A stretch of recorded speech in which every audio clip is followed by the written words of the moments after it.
자, 지금부터 여러분 2020년 대비 문법 기초다지기 하프 모의고사 하는 거에 대한 오답률이 높은 문제에 대한 문제에 대해서 같이 좀 살펴보는 시간을 가지도록 하겠습니다.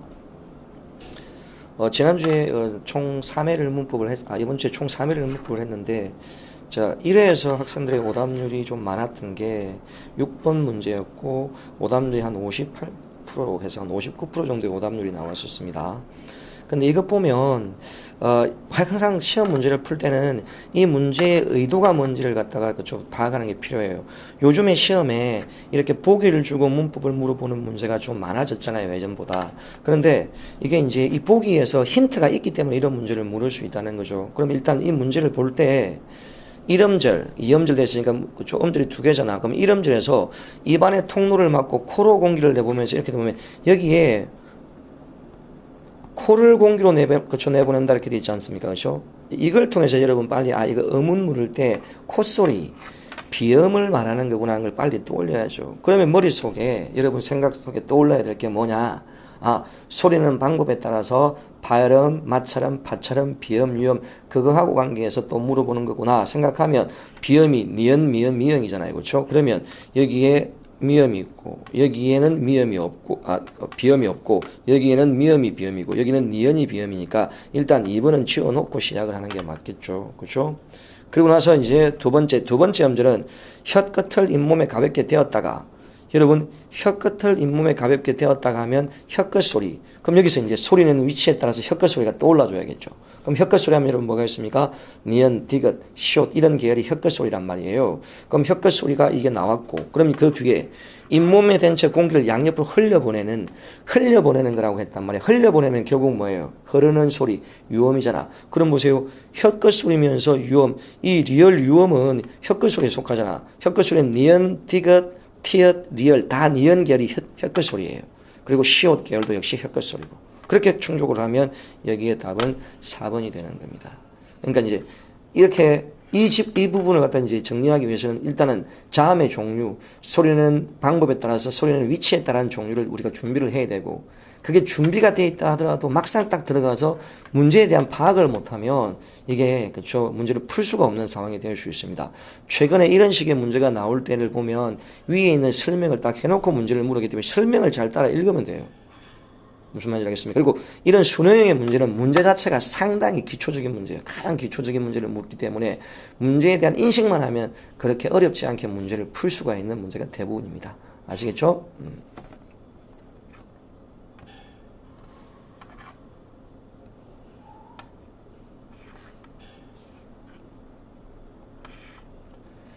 자, 2회에서 오답률이 높았던 문제가 이제 1번 문제인데, 이거는 약간 이제 오답률이 높으라고 문제를 낸 문제이긴 합니다. 이거는 이제 이렇게 이제 이 문제를 파악할 때 이제 의문의 현상을 물어보는 거잖아요. 그렇죠? 그럼 여러분 이거 볼 때 처음 여러분이 생각하는 게 그럴 거예요. 처음에 신라가 나오면, 유엄하다. 이렇게 생각하겠죠. 잡념이 나오면, 이거 비엄을 담아간 비엄하다.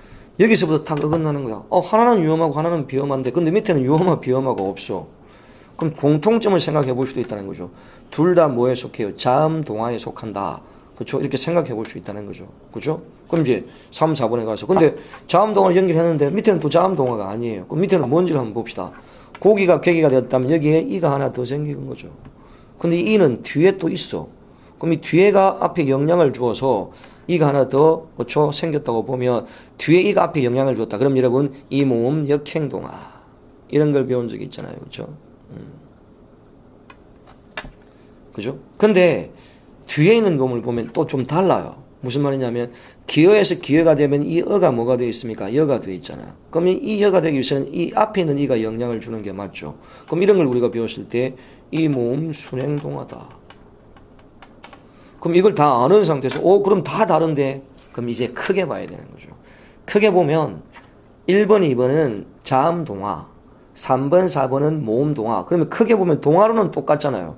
그럼 또 다르게 생각을 해봐야죠. 그렇죠? 동화로는 똑같으니까 그렇죠? 또 다르게 생각하면 이게 방향성을 물어보는 역행동화, 순행동화 그것도 떠올릴 수 있죠. 다 배우는 거잖아요. 그러니까 내가 기준을 잡을 수 있는 게 어딘지를 생각해보고 이제 문제를 풀어야지. 그러니까 기준이 처음에 안 잡히면 그 다음 거. 그 다음에 안 잡히면 그 다음. 그러니까 크게 잡을까 작게 잡을까 이런 계속해서 기준을 잡아보면서 설정하는 게 좋아요.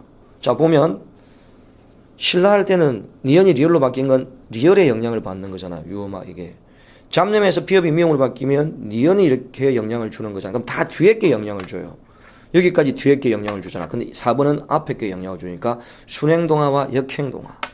이렇게 해서 문제를 묻는 거죠. 근데 이게 잘 나오는 문제는 아니었어요. 근데 한 시험에서 동화의 방향성이라고 해서 물었어요. 근데 그 동화의 방향이라고 하니까 빨리 찾더라고요. 근데 그렇게 하냐고 이제 그래서 이제 일부러 동화의 방향을 그쵸, 빼놓고 이렇게 문제를 물으면 학생들이 얼마 정도, 그치, 어느 정도 정답률이 나올까 해서 한번 이렇게 내봤더니 아니야 다를까 정답률이 좀 그렇게 낮더라고요. 그렇죠. 그래서 일단 기준을, 여러 형태의 기준을 잡을 수 있다는 걸 생각하고 문제에 접근을 하시는 게 좋을 것 같습니다. 아시겠죠?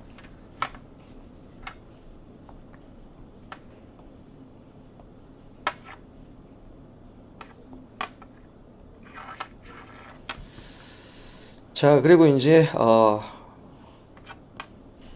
이게 3회였나? 3회 이제, 세 번째 문제는, 3회 문제는 이 대표적인 게 이제 단어 형성 방법에 대한 문제였었거든요. 근데 여러분, 단어 형성 방법 하면 가장 먼저 단일어하고 복합어, 이게 머릿속에 이런 게 딱 떠올라 줘야 되거든요. 그럼 복합어 안에서는 파생어, 합성어.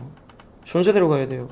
그럼 합성어 안에서는 또 통사적 합성어, 비통사적 합성어. 이런 식으로 이게 아니면 그 다음 거, 그게 아니면 그 다음 거 계속 이어져 가야 된다는 거죠. 예를 들면 보세요. 이 문제 풀 때 일단 이렇게 할 때 단일가 있는지 없는지 빨리 찾아야 돼요.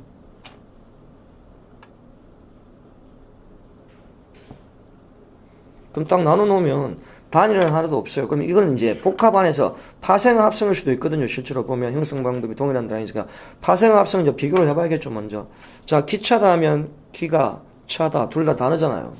날다 뛰다 둘 다 단어죠. 그러면 눈 멀다 둘 다 단어잖아. 그럼 이거 다 합성어예요. 그럼 이게 가능성도 있어요. 왜 가능성이냐? 나머지가 전부 다 합성어 파생어 조합이라면 가능성이 충분히 있죠. 그런데 있을 하고 비, 가로하고 막다, 내리하고 붙다 다 단어야. 이것도 합성어야. 검다와 북다, 뜨다와 소문, 척척과 박사 다 합성어네.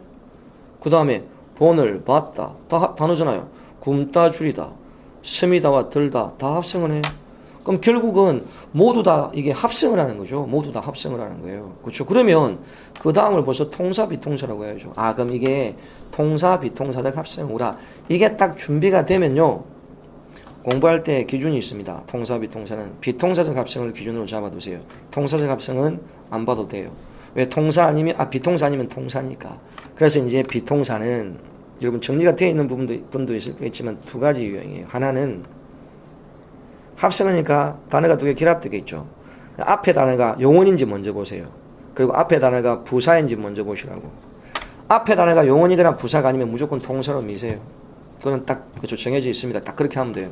앞에 단어가 용언이면 용언의 어간 뒤에 의미가 붙어 있는지 안 붙어 있는지 보세요. 의미가 사라져서 있으면 그거는 비통사예요. 뭐 뒤에 단어 다른 거 있겠죠. 뭐 그렇죠. 그러니까 앞에 단어가 용언이면 어간 뒤에 의미가 없으면 무조건 비통사. 알겠죠? 있으면 통사. 그리고 또 하나 부사가 딱 나오면 뒤에 체언인지 아니면 보면 돼요. 일반적으로 문장에서 부사는 주로 용언을 수식해요. 근데 단어 결합해서 체언을 수식하면 일반적인 통사 구조하고 안 맞잖아요. 그래서 비통사인 거지. 그럼 통사 비통사는 딱 이거 두 개예요. 단어를 외울 필요가 없어요. 비통사 딱 알고 있으면 이 두 개만 알고 있으면 나머지 다 통사로 밀면 돼요. 공무시면 이렇게만 딱 나왔어요. 근데 참고로 고등학교 문제집에서는 여기에 플러스가 되는 게 한자 합성어가 나오는 경우가 있더라고요. 공무원시험에 나온 적 없어요. 독서하면 한자 합성어잖아요. 그럼 이 독서 같은 경우는 한자 합성어 나오면 이걸 책을 읽다로 딱 우리식으로 푸세요. 책을 읽다로 풀었죠. 그럼 이제 단어 보세요. 독, 읽다, 서, 책. 그럼 순서가 뒤바뀌어 있잖아. 이제 이런 경우는 비통사인데 공무원 시험에서는 언급된 적이 실제로는 없어요. 근데 이거는 참고로 이제 요즘에 고등학교 시험 문제들이 들어오는 경향이 예전보다 훨씬 많아졌으니까 이런 건 한번 참고를 해 두시고요. 이걸 기본으로 일단 이걸 파악을 합니다. 그럼 한번 보세요. 해볼게요. 좀 지저분한가? 다시 그대로 하겠습니다. 기차다 하면 먼저 기를 보세요. 기는 뭐예요? 명사잖아. 기가 차다니까 기는 명사야. 명사면 이 사례 아니잖아요. 그럼 통사에 그냥 날리세요. 날다 뛰다 날다죠. 그럼 용언이잖아. 그렇죠. 그럼 뒤에 의미가 없잖아요. 뛰다로 바로 가지. 그럼 이놈만 비동사. 이건 통사. 눈 멀다 눈 명사죠. 그러니까 이놈은 고민할 필요 없어. 여기 없으니까 통사. 그러니까 이놈만 비동사고 나머지 두 개는 그렇죠. 통사예요. 보세요. 이번에 있을 명사잖아. 여기 없잖아요. 그럼 통사예요. 명사니까 통사야. 가로막다. 가로막다면 가로지르다 이런 형태에서 부사가 있습니다. 근데 부사면 뒤에 보세요. 막다. 체언 아니잖아. 용언이잖아요. 그렇죠. 그러면 비동사 아니잖아. 그럼 통사예요. 내리 달려나가다 이런 것들 보면 이거는 부사예요. 그럼 붙다는 동사니까 역시 체언 아니잖아요. 그렇죠. 그럼 이 세 개가 다 통사적 합성으로 답이 2번이 되는 거예요. 또 봅시다. 검다 용언이지. 의미 없죠. 북다로 가기 전에 의미 없잖아. 그럼 이놈은 비동사. 뜬 소문 잘 보세요. 뜬 소문은 뜨다야 뜨다. 뜨다의 니은이라는 관형사의 의미가 있어요. 의미 있으니까 이거는 뭐야? 통사. 척척은 부사잖아. 그럼 뒤에 박사. 이거 딱 나오잖아. 그렇죠. 박사는 치언이니까 비통사. 그렇죠. 그럼 여기서 통사적인 합성어는 뜬 소문. 나머지 두 개는 비통사적 합성어. 됐죠? 본을 봤다니까 명사잖아요. 통사. 굶다. 용언이잖아. 그럼 의미 없으니까 비통사. 그렇죠. 스며들다. 스며들다는 스미다에서 어가 붙어서 섬여가 되잖아. 중간에 여기 어가 있는 거잖아요. 그렇죠. 섬여가 됐으니까 축약되어서. 그럼 이게 어가 있으니까 이거는 통사. 이놈만 비통사고 나머지는 두 개가 다 통사가 되는 거예요. 결국 이거예요. 통사 비통사는 딱 이거. 그러니까 통사 비통사는 단어 외울 생각하지 마시고요. 딱 이 두 개 기억했다가 이 구조만 딱 가지고 다 그냥 단어를 대입시키세요. 그럼 앞으로 그렇죠. 계속 맞출 수 있을 겁니다. 그러다가 이런 거 있잖아요. 내가 이 단어가 뭔지 잘 모른다. 그런 거 있을 때는 단어의 뜻을 확인하고 나서 또 다시 이런 식으로 방법으로 또 확인을 하고 그렇게 하시면 됩니다. 아시겠습니까? 약간 좀 지저분해졌습니다. 죄송합니다.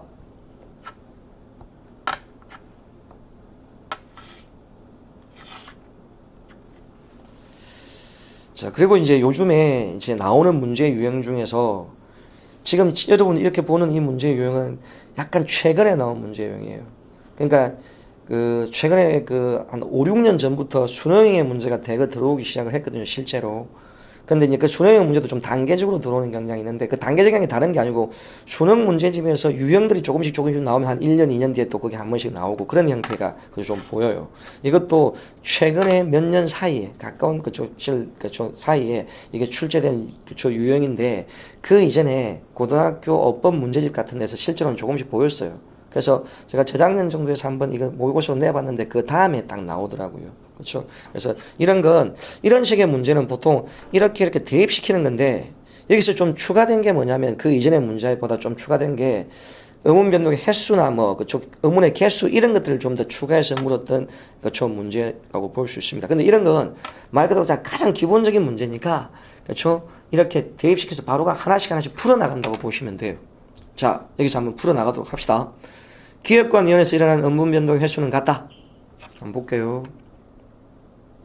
기억은 끓는이잖아요. 그럼 이게 발음되면 일단 히읗이 탈락해요. 탈락이 한번 일어났습니다. 그리고 이제 는 이렇게 되죠. 그럼 여기에서 보니까 끓는이 다시 뭐가 돼요? 이렇게 유엄화가 되면서 끓는인 거야. 그럼 한 번 탈락이 일어났고 한 번은 뭐가 일어났어요? 교체가 일어났죠. 그러니까 교체 한 번, 탈락 한 번 일어난 겁니다. 알겠죠? 그럼 이제 니은에서 이제 어문 변동 위에 것처럼 두 번 일어나는지 봐야 되겠죠. 니은은 이렇게 발음하면 훌친이 돼요. 이 경우는 여기 티엇이 뒤에 형식은 또 이를 만나서 구개음화된 거예요. 이건 어문 교체가 일어난 거지. 교체 한 번만 일어난 거예요. 두 번 일어난 게 아닙니다. 그러니까 지금 1번은 어문 변동 횟수가 같다는 게 아니란 말이에요. 이거는 두 번, 이거는 한 번. 그렇죠? 그럼 1번 틀렸네요. 니은과 디귿은 모음의 영향으로 일어나는 어문 변동을 포함하지 않는다. 자, 모음의 영향으로 일어나는 어문 변동을 포함하지 않는다. 이게 틀린 거지. 왜? 금방 여기서 니은에서 다 틀린 거예요. 이거는. 구개음화는 디귿 티엇이 뒤에 형식인 이 모음을 만나야만 구개음화가 되기 때문에 모음의 영향하고 분명히 관계가 있단 말이에요. 그러니까 니은을 구개음화라고 하는 사람들 이거 시작부터 이건 틀렸다고 바로 나와줘야 된단 말이에요. 아시겠죠? 그 다음에 그럼 이제 디귿도 이제 연습을 해보는 거니까 언친이는 발음하면 어떻게 되느냐? 언치니가 이렇게 발음되죠. 그럼 여기서는 치읓하고 히읗이 결합돼서 치읓이 된 거죠. 이거는 모음하고 관계없잖아. 디귿은 모음하고 관계없는데 니은은 모음하고 관계가 있기 때문에 이 2번도 틀린 겁니다. 그 다음 니은과 리을에서 공통적으로 일어나는 음운 변동은 교체이다. 자, 그럼 이제 이 리을 같은 경우를 한번 보면 리을은 먼저 어떻게 되느냐면 학이 되고 그 다음에 뒤에 니은이 첨가되어서 이렇게 여울이 됩니다. 그럼 여기서 니은 첨가가 먼저 일어나요. 거기다가 이제 기역하고 니은이 부딪히니까 이렇게 학여울이라는 비음화가 일어나요. 여기서 그래서 일어나는 것은 첨가 한 번, 그 다음에 다시 교체가 한 번. 그래서 여기서 교체가 한번 일어났고 여기도 교체 한번 일어났죠. 그럼 교체는 두 개 다 일어난 거니까 답은 3번이 되는 거예요. 아시겠죠? 그리고 이제 마지막에 기역, 니은, 디귿에서 어문 변동의 결과로 어문의 개수가 줄었다 돼 있죠. 이런 것들이 그렇죠. 예전에는 별로 이런 게 없었는데 횟수가 나오고 개수가 줄 때 이런 것들이 최근에 이제 나오기 시작한 그런 문제라고 보시면 돼요. 그럼 해보자. 우리 다 했으니까. 자, 끌론에서는 여러분 히읗이 하나가 떨어져 나갔잖아. 그럼 떨어져 나갔으면 어문의 개수가 준 게 맞죠. 근데 니은에서는 훌친에서 티엇이 치엇으로 바뀐 것밖에 없잖아. 맞죠? 바뀐 것밖에 없으니까 어문의 개수가 줄었다면 돼요, 안 돼요? 안 되죠. 니은이 어문의 개수가 준 게 아니란 말이야. 그럼 디귿에서는 어문의 개수가 줄었느냐? 지읒하고 히읗이 결합돼서 하나로 바뀌었으니까 두 개가 하나로 바뀌었으니까 어문의 개수가 하나가 줄어든 거죠. 그래서 여기서 틀린 건 2번이 이렇게, 니은이 이렇게 되면 안 되는 부분이기 때문에 틀린 겁니다. 아시겠습니까?